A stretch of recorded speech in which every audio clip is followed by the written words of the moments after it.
I hope this video helps. Please check out the playlist, Evidence for Christianity, Evidence for the Bible, End Times, and the Book of Revelation. We'll leave links in the description for all four. Enjoy. I'm going to show you how I installed this Rain Bird WR2 Rain and freeze sensor to my ImoLaza Ultra sprinkler controller.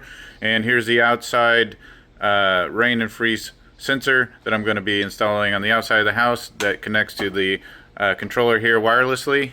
Since the rain sensor is on the right side of the controller, I'm going to go and drill my hole on the right side of the controller. So right there. And it's going to be a 1/4 inch drill bit that I'm using. And then a bigger drill bit to knock all these burrs off. Come on. I'm going to hit this one with an even bigger bit. See if I can... Oh yeah, that looks nice. That looks real nice.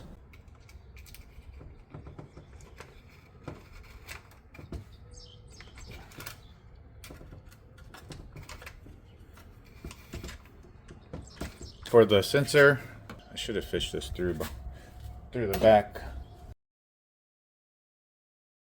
So I want to go black, red for the 24 volts AC.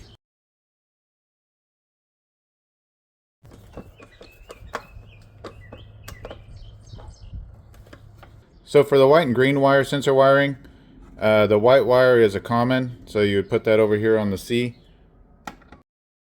And the green wire would be for sensor 1.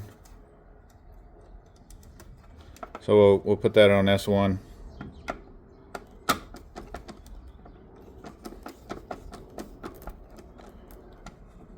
Alright, and then that should be the correct wiring for the sensor.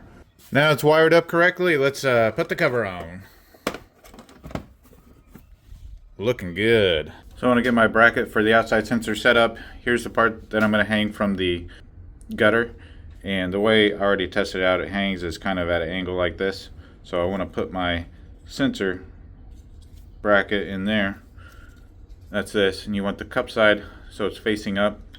It can spin whatever direction right here, but you're going to need the cup side facing up. So you can just snap it in there. And if you need to take it out, you just snap it out. And then the sensor for the rain and freeze is right here. And this, you just set it up in there, and it doesn't matter which way you go. And then you put this cap on.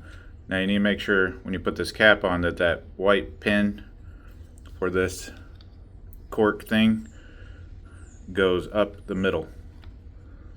And it's a little tricky to make sure it does that when you're putting it on, because you gotta push it down. See, it's not lined up, so it's gonna end up pushing that pin.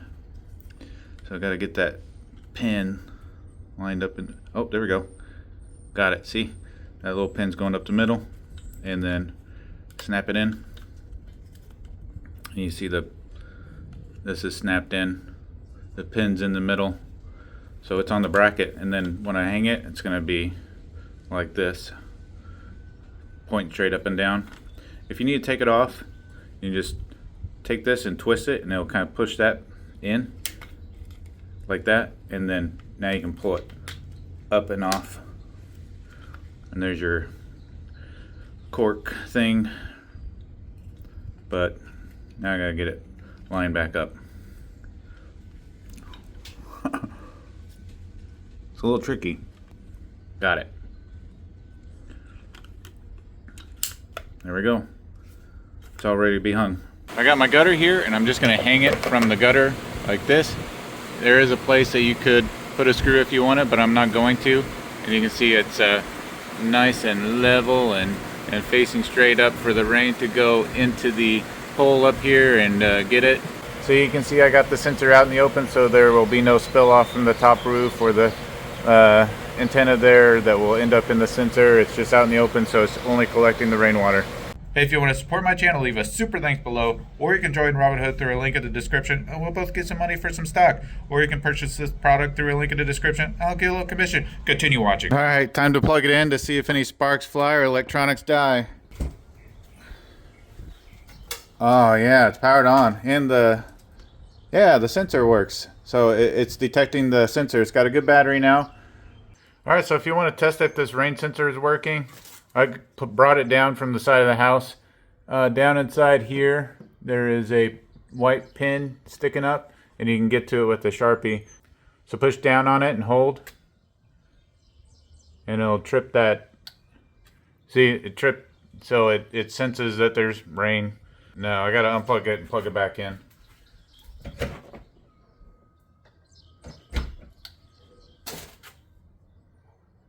Alright, now I'm going to let it boot up and then reconnect with the sensor, and then it should go back to normal. Alright, just reconnected the sensor, so now everything's back to normal. Now we got to set it up. So my rain sensor here actually has its own settings. So there's the temperature setting, and here's the rain. So you can change the temperature for when it trips by selecting that, and then that's 33 degrees, that's 37, that's 41. So we'll stick with 37. And then the rain one is 1/4 inch, set to right now. So up here, oh yeah, so there's a 1/2 inch all the way to the top. That's 1/4 inch, and then an 1/8 inch down there.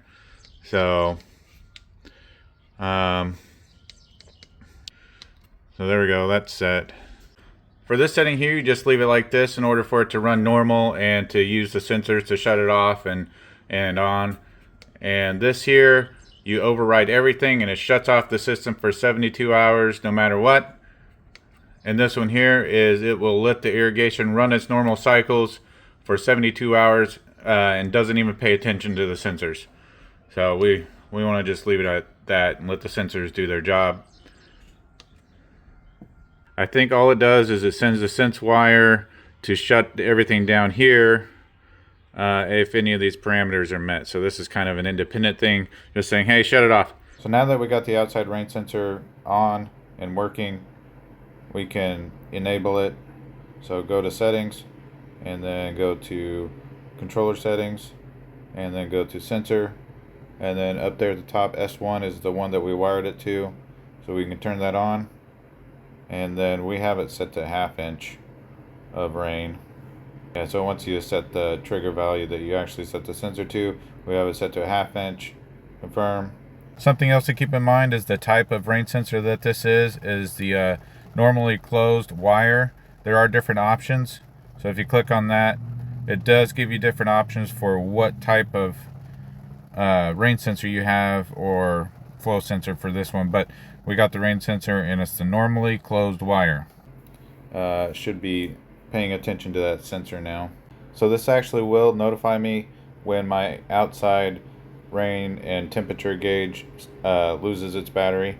So when you go to settings and events alerts, and then alarm settings, you can go over to controller, and down here you can see rain sensor status alert. So if it goes no signal, it'll say no signal detected for 15 days once it's gone 15 days without detecting it. You can click on the plus next to it to add your email as an alert, but I think the app alerting me should work fine. So we currently got a decent rain, but sprinklers are still running, so I'm going to try to see what setting and water level I need. So that's currently what the rain gauge is reading outside, and that's a little over 1/4 inch. So it'd be like 3/8 maybe. I think I will adjust it down to 1/4 inch. So get that over there. There we go. So once it gets to 1/4 inch or above, I'm pretty sure it's going to shut this thing off. So I should hear a click from the relay. Yep, there, shut it off from this end on this sensor. Alright, so you can officially see here it has shut the water off. So you can see that blue sensor icon in the top right showing you that your rain sensor has been tripped, and you click on it and it shows you right there your sensor has been activated. If your schedule includes settings triggered by the rain sensor, watering will be skipped accordingly. So I went back in the controller and got my rain sensor threshold changed to 1/4 inch now. If you have any questions, just leave them in the comments. And if you want to connect with me, I have a public group on MeWe called Share Your Trade, and on Instagram. Links will be in the description. Thanks for watching.